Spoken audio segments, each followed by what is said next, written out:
qui est très dur, c'est de faire des grands vins. Et donc, si on a cet objectif-là, il faut être vraiment d'une précision totale. Il faut avoir bien les idées claires. Il faut être en forme physique aussi, parce qu'on travaille jour et nuit. La première année, quand j'ai fait mes vins, j'avais l'étiquette Château Lacalice classique. Et tous les gens et tous les qui m'ont acheté le vin, qui m'ont vu travailler dans la cave, me disaient « mais tu devrais mettre ton nom sur l'étiquette, c'est toi qui fais le vin ». Et c'est devenu une cuvée spéciale qui s'appelait la cuvée Patricia Ortelli. À la suite de ça, j'ai fait une troisième cuvée qui s'appelle la cuvée étoile, qui est celle qu'on réussit les années où il fait beau. C'est les années où on voit les étoiles.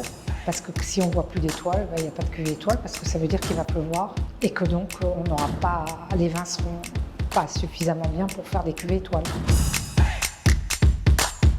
Alors ce qui me motive le plus, c'est que chaque année c'est nouveau, chaque année c'est différent. Et c'est cet échange avec la nature qui est quelque chose de magique, qui nous entraîne.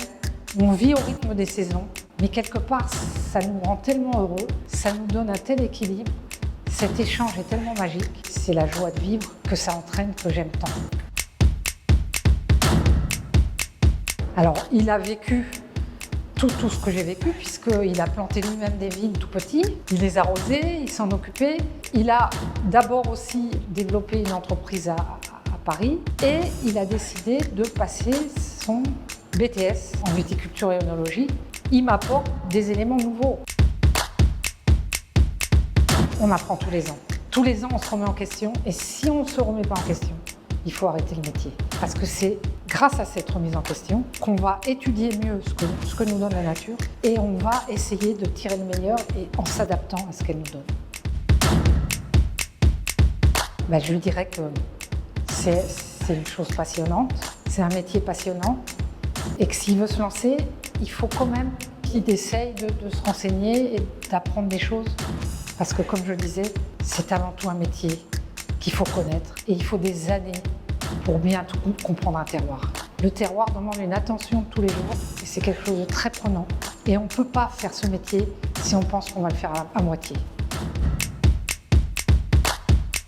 Je pense que quand je vois mon parcours, je me dis que j'ai beaucoup travaillé en fait. Mais c'était toujours dans la gaieté, dans la joie. Les grandes années, quand on a les grandes cuvées, le bonheur est tel que c'est merveilleux parce qu'on vit avec la nature et la récolte, c'est le bonheur.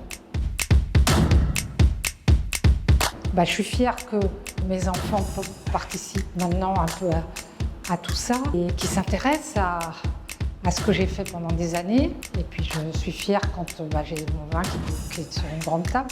Ça me fait plaisir.